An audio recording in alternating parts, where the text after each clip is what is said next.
బాబాయ్ కొడుకింటికి ఆ సాయంకాలం ప్రణయ్ వెళుతున్నాడని తెలిసి జలజ ఒకచోట నిలబడలేకపోయింది. ఈసారి నీ ఇష్టం వచ్చిన డ్రెస్ వేసుకుని వెళ్ళు, బూట్ల విషయంలో జాగ్రత్త అని మాత్రం జలజ ఫోన్ చేసి చెప్పింది. ట్రాఫిక్ సిగ్నల్ దగ్గర మామూలు కన్నా ఎక్కువసేపు ఆగవలసి వచ్చినప్పుడు అతడికి కావ్య గుర్తుకొచ్చి మనసు చివుక్కుమంది. ఊరు, పేరు, door number, cell number, mail ID ఇవన్నీ చెప్పకుండా మనసు కాజేయటానికి ఆ అమ్మాయికి ఏం హక్కు ఉంది? కాజేసి తనని ఇబ్బంది పాలు చేయటం చాలా అన్యాయం, దారుణం కదా అనుకున్నాడు. అతడికి తెలియదు, అతడు అటు చూడలేదు. కానీ రోడ్డుకి ఎడం పక్కగా ఉన్న కాఫీ డేలో అప్పుడు కావ్య చిత్రతో పాటు కాఫీ తాగుతున్నది. పావుగంట తర్వాత ఆస్ట్రేలియాలో చదువుతున్న అమ్మాయి ఎదురుగా కూర్చుని ఉన్నాడు ప్రణయ్. కంప్యూటర్ సైన్స్లో మాస్టర్స్ చేస్తున్నారా? నాకు కంప్యూటర్స్ అంటే బోర్ అన్నాడు ప్రణయ్. ఆ అమ్మాయి దెబ్బతిన్నది. పైకి నవ్వుతూ మీరేం చేస్తుంటారు అడిగింది. కంప్యూటర్ మోడల్స్ని ఉపయోగించి కొత్త మందుల సైడ్ ఎఫెక్ట్స్ని అంచనా వేయటం, కంప్యూటర్ డిజైన్ని, బయోటెక్నాలజీని మేళవించి కొత్త మందులుగా పనికి వచ్చే మాలిక్యూల్స్ని కనిపెట్టడం అన్న అంశం పైన డాక్టరేట్ చేసిన సంగతి దాచిపెట్టాడు ప్రణయ్. కిరాణా కొట్టులో పొట్లాలు కట్టే ఉద్యోగాన్ని ధ్వనించే విధంగా తన ఉద్యోగాన్ని వర్ణించాడు. ఇదేం జాబ్ అన్నట్లు ఆ అమ్మాయి కనుబొమ్మలు ముడిపడ్డాయి. మెల్లిగా మాటలు సినిమాల వంక వెళ్ళాయి. నాకు నాగయ్య గారి సినిమాలంటే చాలా ఇష్టం అన్నాడు ప్రణయ్ ఉత్సాహంగా. నాగయ్య? ఆయనెవరు? అయోమయంగా అడిగిందా అమ్మాయి. అయ్యో, మీకు తెలియదా? ఆ బ్లాక్ అండ్ వైట్ సినిమాలు చూస్తుంటే నా ఒళ్ళు పులకరిస్తుంది. అఫ్కోర్స్ మరి పాత ప్రింట్స్ కావటంతో ఈ మధ్య బ్లాక్ అండ్ బ్లాక్గా కనిపిస్తున్నాయనుకోండి. But still I like those movies. చాలా మంచి సంబంధం అని పూటకి 10 సార్లు చెప్పిన తండ్రిని నిలదీయాలనే నిశ్చయానికి వచ్చింది ఆ అమ్మాయి. ఆ తర్వాత అమ్మాయి మౌనంగా ఉండిపోయింది. గోళ్ళు కొరుక్కుంటున్నట్లు నటించాడు ప్రణయ్. ఛీ, ఇతడికి మేనర్స్ కూడా లేదా అనుకుంది ఆ అమ్మాయి. ఆ తర్వాత ఇంటికెడుతూ కాఫీ డే దగ్గర కారు ఆపాడు ప్రణయ్. కాఫీ తాగుతూ తల్లికి ఫోన్ చేశాడు. ఆ అమ్మాయి ఎలా ఉందిరా? జలజ ఆసక్తిగా అడిగింది. అమ్మాయి చాలా బాగుందమ్మా, వంకపెట్టలే. మంచి ఇంటెలిజెంట్, చక్కగా మాట్లాడుతుంది. ప్రణయ్ అనుకున్న స్క్రీన్ ప్లే ప్రకారం చెప్పాడు. నీకు బాగా నచ్చిందా? జలజ సంబరంగా అడిగింది. ఆ అమ్మాయి టేస్టే భయంకరంగా ఉందమ్మా, దీనంగా అన్నాడు. ఆ అమ్మాయికి నాగయ్య గారు అని ఎవరో ఒక ఆయన నటించిన బ్లాక్ అండ్ వైట్ సినిమాలంటే ఇష్టముట. అదేమిటి? ఆ సినిమాలు మా వయసు వాళ్ళకే నచ్చవు. ఆ పిల్లకి ఇష్టమా? కానీ ఆ పిల్ల మోడర్న్గా ఉంటుందని చెప్పాడే మా తమ్ముడు. చాలా మోడర్న్గా ఉందమ్మా. స్లీవ్లెస్ టాప్, ఆ తర్వాత మోకాళ్ళు కనబడుతూ ఉన్న ఆ డ్రెస్ని స్కర్ట్ అంటారో గౌన్ అంటారో నాకు తెలియదు, కానీ చాలా మోడర్న్గా ఉంది. అమ్మాయి నిజంగా కట్టుకున్న చీరా జాకెట్ని మార్చేసి ఇంకో రకంగా వర్ణించాడు ప్రణయ్. ఛా, పెళ్లి చూపులు అదేం డ్రెస్? జలజస్వరం అప్రయత్నంగా అదోలా మారింది. లేదమ్మా, డ్రెస్ బాగుంది. I have no complaint. నా ఎదురుగానే కూర్చుంది కదా, బాగుంది. నోరు మూసుకో. మోకాళ్ళు కనబడేలా డ్రెస్ వేసుకుని సిగ్గు లేకుండా మీ ఎదురుగా కూర్చుందా? అది నీకు బాగుందా? నోరు ముయ్. ఆస్ట్రేలియాలో అలాగే ఉంటారా? వద్దురా బాబు, వద్దు. జాతకాలు కుదరలేదని మా తమ్ముడికి చెప్పేస్తే సరి అంది జలజ. ఆవిడకంత శ్రమ లేకుండా బాబాయ్ కొడుకే ఫోన్ చేసి జాతకాలు మ్యాచ్ అవ్వలేదు అని చెప్పాడు. ప్రణయ్కి తల్లి బాబాయ్ కొడుకు కూతురి గండం గడిచింది. తల్లి సృష్టించే ఇంకో గండం చుట్టుముట్టేలోగా తన మనస్సు దోచిన పేరు తెలియని ఆ సుందరి ఎదురైతే బాగుండును అనుకున్నాడు ప్రణయ్. కొడుక్కి పెళ్లి సంబంధాలు కుదరటంలో మానవ యత్నంలో లోపం లేదు, కానీ దైవ సాయం, గ్రహ అనుకూలత, లక్ ఫ్యాక్టర్ తక్కువగా ఉన్నాయన్న నిశ్చయానికి వచ్చింది జలజ. ఇవన్నీ ఎలా పెంచుకోవచ్చో తెలియజేసే ప్రోగ్రాంలు ఇప్పుడు టీవీలో దాదాపు అన్ని ఛానల్స్లోనూ ప్రసారం అవుతూనే ఉన్నాయి కదా. అలా జలజకి ఫలానా ఛానల్లో ఓ ఫలానా న్యూమరాలజీ ప్రోగ్రాం గురించి తెలిసింది. మొదటి రోజున కొద్దిపాటి అపనమ్మకంతో విన్నది జలజ. రెండో రోజున బెంగళూరు నుంచి ఓ డాక్టర్ గారు న్యూమరాలజిస్ట్కి ఫోన్ చేసి తన పేరులో ఉన్న ఒక కేని 2 కేలుగా, ఒక బీని 3 బీలుగా మార్చుకున్నాక పేషెంట్లు ప్రవాహంలాగా తన క్లినిక్కి రావటం గురించి చెప్పటం విన్నాక ఏ పుట్టలో ఏ పామున్నదో అనుకున్నది జలజ. న్యూమరాలజిస్ట్కి ఫోన్ చేసి తన కొడుకు పేరు ఎలా మార్చాలా అని అడగాలనుకున్నది. ఎన్నిసార్లు ప్రయత్నించినా ఈ లైన్ ఇప్పుడు బిజీగా ఉన్నది, కాసేపు అయ్యాక ప్రయత్నించండి అన్న సందేశం వినబడుతూనే ఉంది. జలజకి విసుగు తారాస్థాయిలో కలిగి ఇహ టీవీ ఆపుదామనుకుంటే జలజ రాశికి చెందిన ఒక ఆవిడకి లైన్ దొరికినట్లుంది. న్యూమరాలజిస్ట్ సలహా అడిగింది. కొన్ని రోజులు మీ పేరుని వా, వి, వే, వు, వై అక్షరాలతో మొదలయ్యే పేరులా వ్యవహరించండి. ఆ పేరుని ఎన్ని మార్లు వాడితే అంత త్వరగా ఫలితాలు అందుతాయి, మీకన్నీ కలిసి వస్తాయి అని సలహా ఇచ్చాడు న్యూమరాలజిస్ట్. నాది అదే రాశి కదా, ఆ చిట్కా నాకు పనికొస్తుందేమో అని జలజ రాత్రంతా ఆలోచించింది. అన్నిట్లోకి వీతో మొదలయ్యే విమల అన్న పేరు నచ్చింది. ఆ మర్నాడు విశ్వంకి కాఫీ కప్ అందించి, ఒక్క చిన్న రిక్వెస్ట్, కొన్ని రోజుల పాటు నన్ను విమల అని పిలుస్తారా అని అడిగింది. గుక్కెడు వేడి కాఫీ నోట్లో ఉండగా ఉలిక్కి పట్టం చాలా ప్రమాదకరమని అనుభవపూర్వకంగా తెలుసుకుని తేరుకున్నాక విశ్వం అడిగాడు, వెరైటీగా అలా ఎందుకు? ముందు నన్ను అలా పిలవటం మొదలెట్టండి, తర్వాత చెప్తాను అంది జలజ. ఇప్పుడు ఇలా ముద్దుగా అంటున్నావు కానీ అలా ఇంకో పేరుతో పిలిస్తే నీకు కోపం రావచ్చు, అప్పుడు నాకే చిక్కు. మీరు మర్చిపోకుండా విమల అని పిలవాలి కానీ మీరు అన్న ప్రతి దానికి ఓకే అంటాను, ప్లీజ్. ఈ విమల కోసం, ఈ విమల మొహం చూసి ఈ విమల ముచ్చట తీర్చడం కోసం ప్లీజ్ జలజ బతిమాలింది. సరే విమల, నువ్వంతగా అడుగుతున్నావు కాబట్టి ఇహ నేను విమలానే పిలుస్తాను.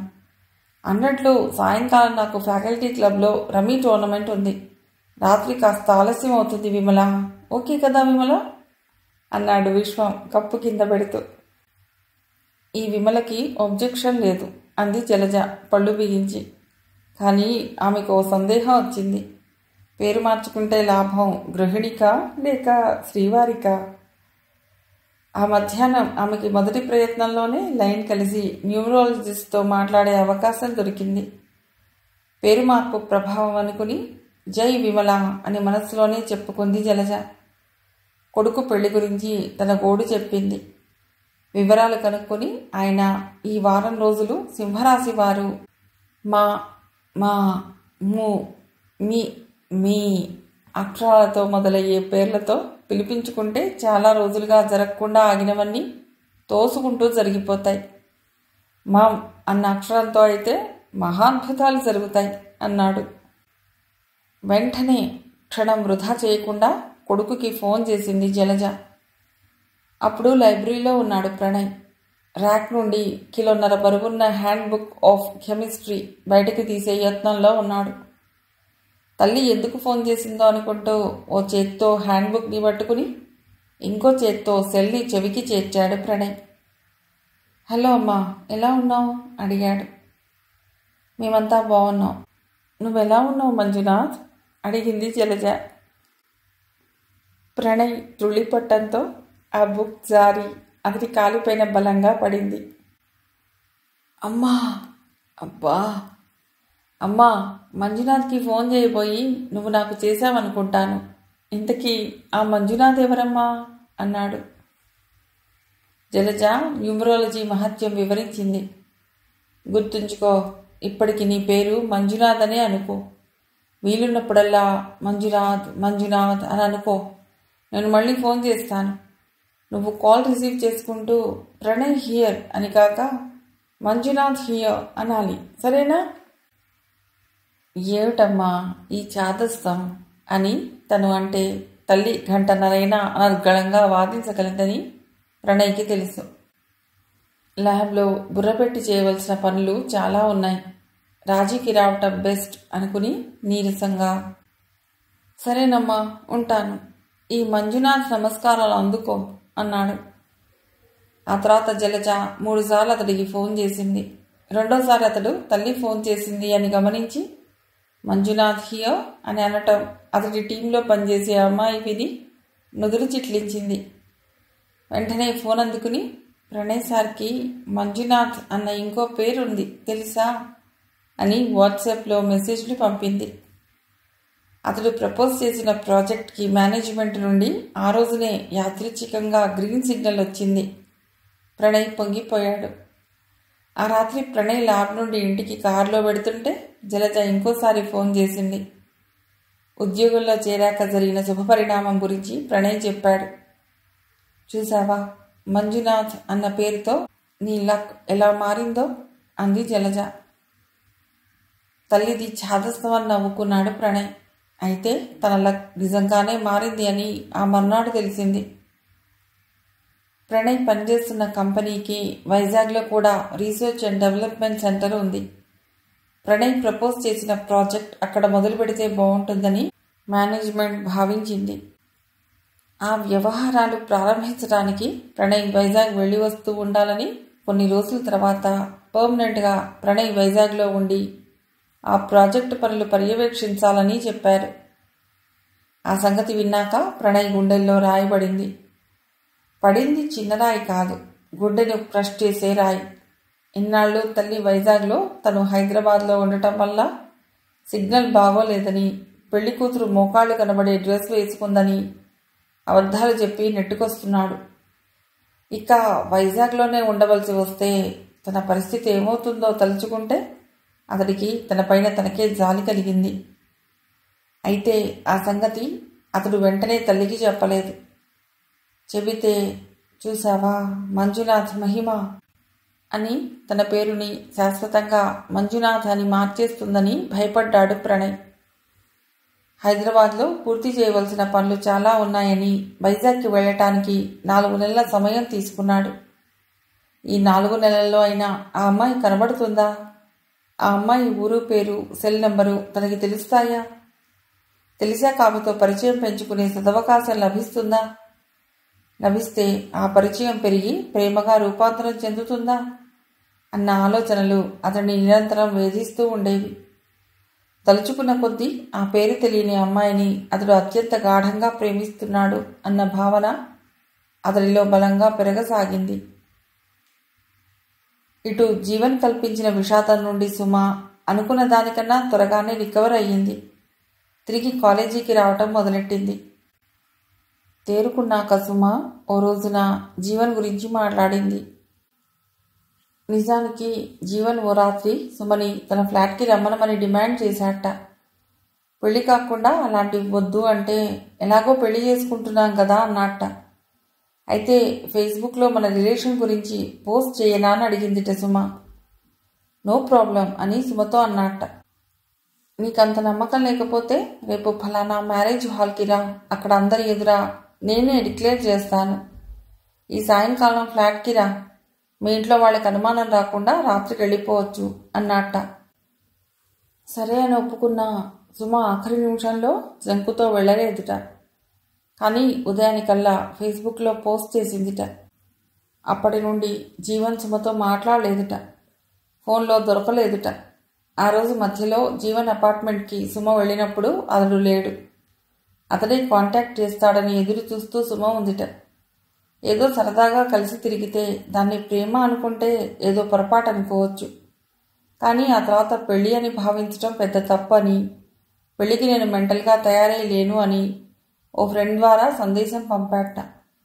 ఇక నీకు నాకు ఏ సంబంధమూ లేదు అని ఖచ్చితంగా చెప్పేశాట. ఈలోగా ఆమె ఆచూకీ కనిపెట్టే తల్లిదండ్రులు ఆమెను తీసుకువెళ్ళటానికి వస్తామన్నారట. వాళ్ళ మొహం చూసే ధైర్యం చాలక సుమ ఆత్మహత్య ప్రయత్నం చేసిందిట. నిజానికి జీవన్ అన్నది అతడి పేరులో చిన్న భాగమట. అతడు అర్జెంటుగా ఇంకో చోటికి పోస్టింగ్ తీసుకుని వెళ్ళిపోయాట.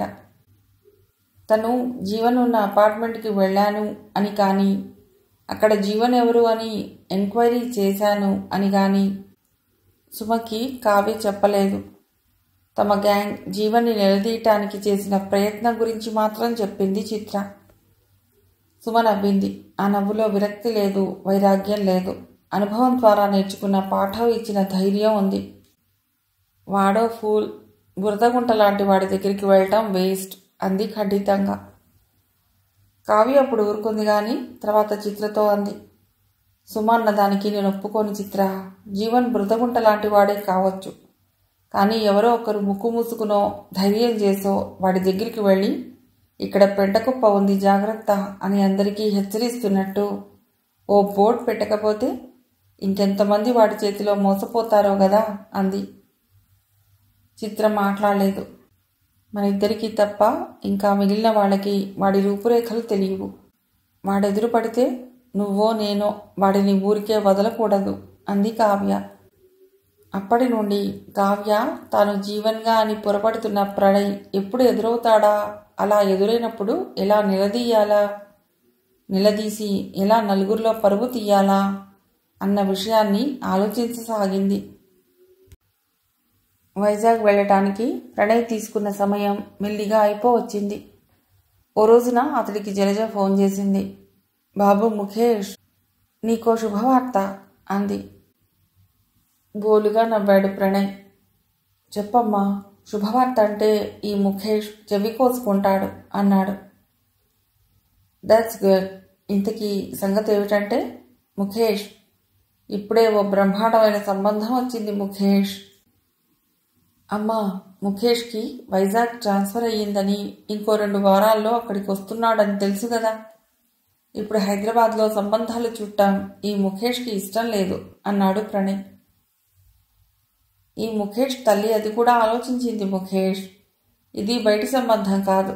మీ కంపెనీలో అడ్మినిస్ట్రేటివ్ ఆఫీసర్గా పనిచేసే మురళి అన్న ఆయనకి ఓ అన్నయ్య ఉన్నాడు. ఆ అన్నయ్యకి ఓ కూతురుంది. ఆ అమ్మాయి అందంగా ఉంటుందిట. మోకాళ్ళు కనబడవు కదా? ప్రణయ్ సీరియస్గా అడిగాడు. భలే వాడివి ముఖేష్, చాలా సాంప్రదాయంగా ఉంటుంది.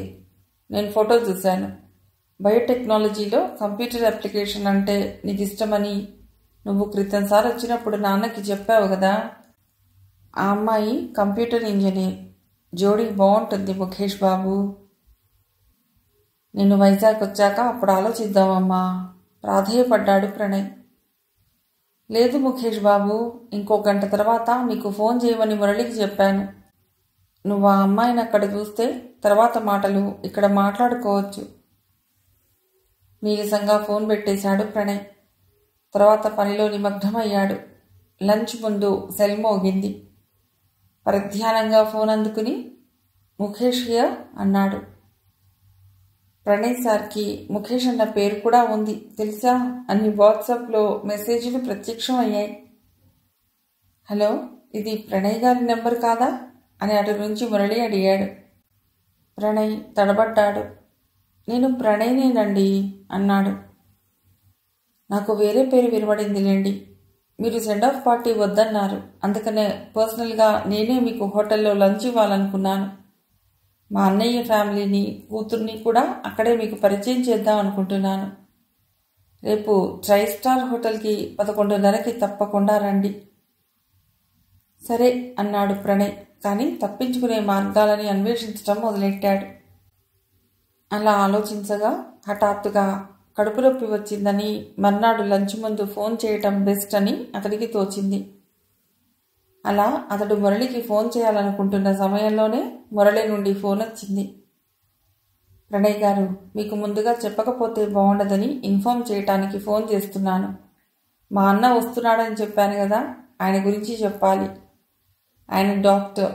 ఆహా, మీలాగా డాక్టరేట్ కాదు, మెడికల్ డాక్టర్. ఆయన కూతురు మాత్రం సాఫ్ట్వేర్ ఇంజనీర్ అంటూ వివరాలు ఇచ్చాడు. ప్రణయ్ ఊపిరి బిగబట్టి విన్నాడు. ఇప్పుడు కడుపు నొప్పి అంటే అన్నగారైన డాక్టర్ వచ్చి చొక్కా బనీన్ విప్పించి కడుపు నొక్కే ప్రమాదం ఉందని తోచింది అతడికి. ఓకే మురళి గారు, నేను టైంకి వస్తాను. థ్యాంక్స్ అన్నాడు. ఈ సంబంధం గురించి తల్లికి అన్ని వివరాలు తెలుసు కాబట్టి నెగిటివ్ చెప్పి మేనేజ్ చేయటం ఎలాగో అతడికి అర్థం కాలేదు. హోటల్లో పరిచయాలు అయ్యాయి. స్వల్పకాలంలోనే కంపెనీలో ప్రణయ్ చాలా మంచి పేరు సంపాదించుకున్నాడని ఆ అమ్మాయికి బాబాయ్ చాలా గొప్పగా చెప్పాడు. అప్పటి నుండి సాఫ్ట్వేర్ ఇంజనీర్ తన వంక ఆరాధనాపూర్వకంగా చూస్తున్నదన్న అనుమానం వచ్చింది ప్రణయ్కి. ఆస్ట్రేలియా అమ్మాయితో ముఖాముఖి ములాఖాత్ కాబట్టి నాగయ్య గురించి, కంప్యూటర్ గురించి నోటికొచ్చిన అబద్ధాలు చెప్పి ఆ అమ్మాయికి అయిష్టత కలిగించాడు ప్రణయ్. కానీ ఇక్కడ అందరి ఎదురుగా అది కుదరని పని అని అతడు చింతిస్తుంటే అతడికి ఓ ఐడియా వచ్చింది. ప్లీజ్ ఇప్పుడే వస్తాను అంటూ లేచి మెన్స్ రూమ్ వంక నడిచాడు. అక్కడ అద్దంలో ప్రతిబింబం చూసి జుట్టు చెరుపుకుని 2 నిమిషాల తర్వాత వెళ్ళి టేబుల్ దగ్గర కూర్చున్నాడు. అలా 10 నిమిషాలు గ్యాప్ ఇచ్చి ఇంకోసారి మెన్స్ రూమ్లోకి వెళ్ళి ఇంకోసారి జుట్టు చెరుపుకున్నాడు. అతడు 4వసారి మెన్స్ రూమ్లోకి వెళ్ళి వచ్చేసరికి టేబుల్ చుట్టూ ఉన్నవారు సంతాపం ప్రకటిస్తున్నట్లు మౌనంగా ఉండిపోయారు. 2 సార్లు గొంతు సవరించుకుని డాక్టర్ అంటే మురళి అన్నయ్య నోరు విప్పాడు. ప్రణయ్ గారు, మీకు ఈ ప్రాబ్లం ఎప్పటి నుండి? పేషెంట్ని కనుక్కుంటున్నట్లు అడిగాడు. ఏ ప్రాబ్లం? నాకే ప్రాబ్లం లేదే. అయినా 10 నిమిషాలకు ఒకసారి అయితే పెద్ద ప్రాబ్లం ఏముంది? ల్యాబ్లో అయినా అంతే, గంటకి 5 సార్లు, దాట్స్ ఆల్. ఎప్పుడూ ప్రాబ్లం రాలేదు. ప్రణయ్ సీరియస్గా అన్నాడు. అందరూ మొహాలు చూసుకున్నారు. 5 నిమిషాలు పిన్ డ్రాప్ సైలెన్స్లో గడిచాక ప్రణయ్ ఇంకోసారి లేచాడు. అతడు 2 అడుగులు వెళ్ళక మునిపే doctor Murali that's enough, bill తెమ్మను అనటం వీణుల విందుగా ప్రణయ్కి వినబడింది. రెట్టించిన ఉత్సాహంతో ఇంకోసారి జుట్టు చెరుపుకునేందుకు కదిలాడు ప్రణయ్. అతడు ఇంకో 4 అడుగులు వేసి ఆ హాల్లో ఉన్న చివరి టేబుల్ని సమీపిస్తున్నప్పుడు అతడి సెల్ మోగింది. తల్లి నుండి ఫోన్. ఇప్పుడు నా పేరేమిటి అని ఆలోచించాక అది గుర్తుకొచ్చింది. మహేష్. అవును, మహేష్. హలో, మహేష్ హియర్ అన్నాడు. ఓహో, నీకు ఇంకో మారు పేరుందా జీవన్ బాబు అన్న మధురమైన స్వరం కర్కశంగా పలికింది. తల్లి ఏమంటున్నదో వినకుండా సెల్ చెవికి దూరంగా చేసి ఆ స్వరం వినబడ్డ వంక తిరిగాడు. అక్కడ నిప్పులు కక్కుతూ కావ్య నిలబడి ఉంది.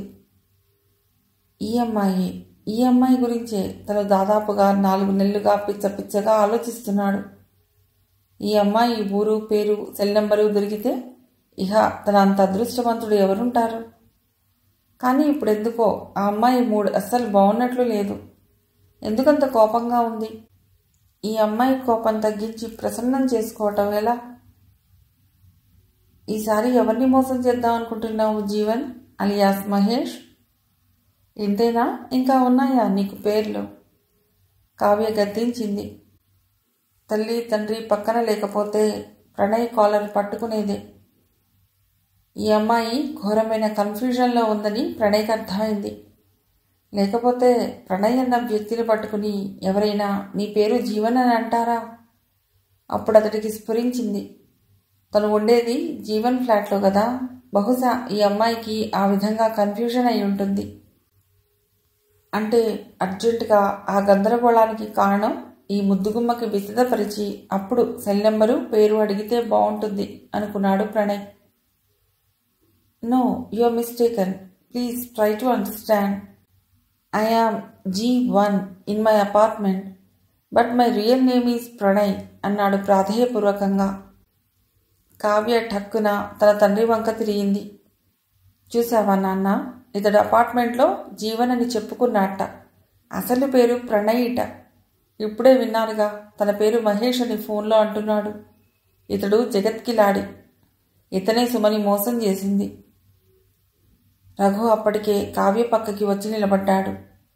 సుమ మోసం అని వినగానే అడుగులు ముందుకు వేసి ప్రణయ్ కాలర్ పట్టుకున్నాడు. తండ్రి వంక అభినందనపూర్వకంగా చూసింది కావ్య. ఏమిటండి, మీరేం చేస్తున్నారు అన్నాడు ప్రణయ్ గింజుకుంటూ. ఎంతైనా ఈయన తన మానస చోరుని తండ్రి.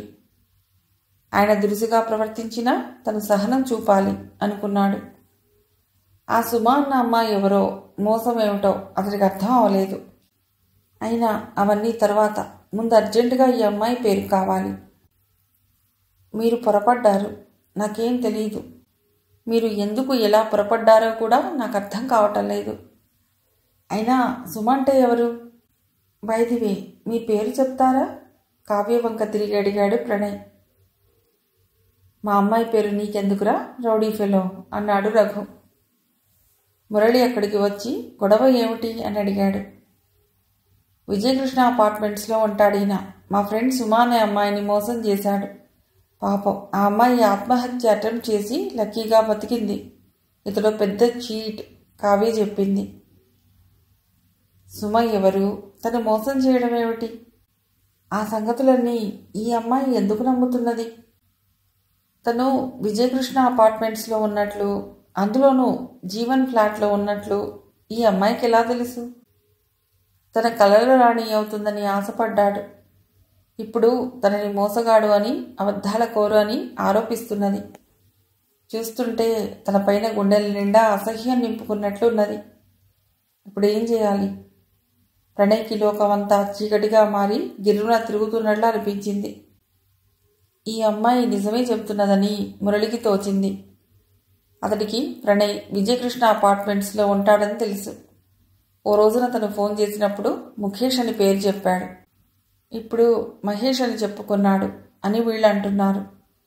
ఆ లెక్కన ఎప్పుడో ఒకప్పుడు ఎవరో ఒక అమ్మాయికి జీవన్ అని చెప్పుకునే ఉంటాడు. అయినా రూఢీ చేసుకుందామని ప్రణయ్ని అడిగాడు. ప్రణయ్, ఏమిటి గొడవ? నిజంగా నాకేం తెలియదు. ఎక్కడో ఏదో పొరపాటు జరిగింది. ఎవరు నన్ను సరిగ్గా అర్థం చేసుకోవటం లేదు అని ముక్కలు ముక్కలుగా చెప్పాడు ప్రణయ్. అతడి బుర్ర పనిచేయటం మానేసింది. ఇంకో అమ్మాయిని మోసం చేయకురా రాస్కెల్ అంటూ ప్రణయ్ కాలర్ ఒక్క గుంజు గుంజి వదిలాడు రఘు. ప్రణయ్ కళ్ళు మూసుకుని పక్కన ఉన్న కుర్చీలో కూలబడ్డాడు.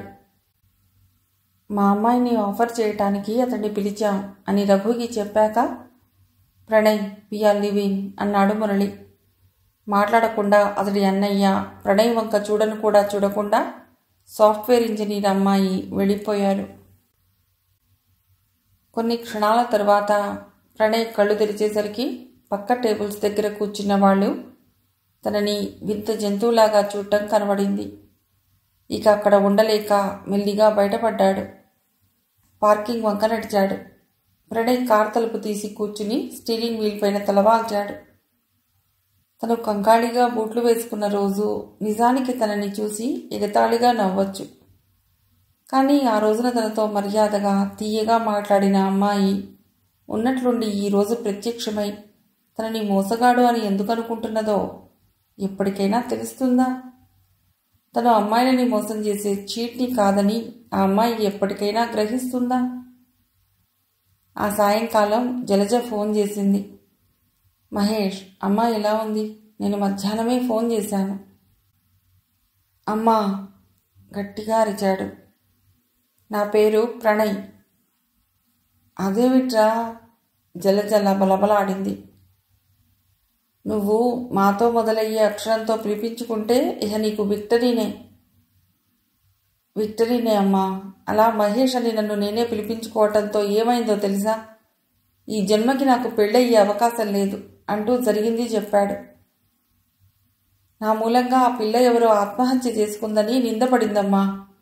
ఇంకోసారి నువ్వు పెళ్లి మాట ఎత్తితే నేను ఆత్మహత్య చేసుకుంటాను ఖచ్చితంగా చెప్పి ఫోన్ పెట్టేశాడు ప్రణయ్. అవును, కలల రాణి దూరం అయ్యాక ఇక పెళ్లి గురించి ఆలోచించడం వెరితనం. ఇక నా జీవితం, కలలు, ఆశయం అన్నీ రీసెర్చ్ మాత్రమే అనుకున్నాడు ప్రణయ్. మిగిలిన కథ తర్వాతి భాగంలో.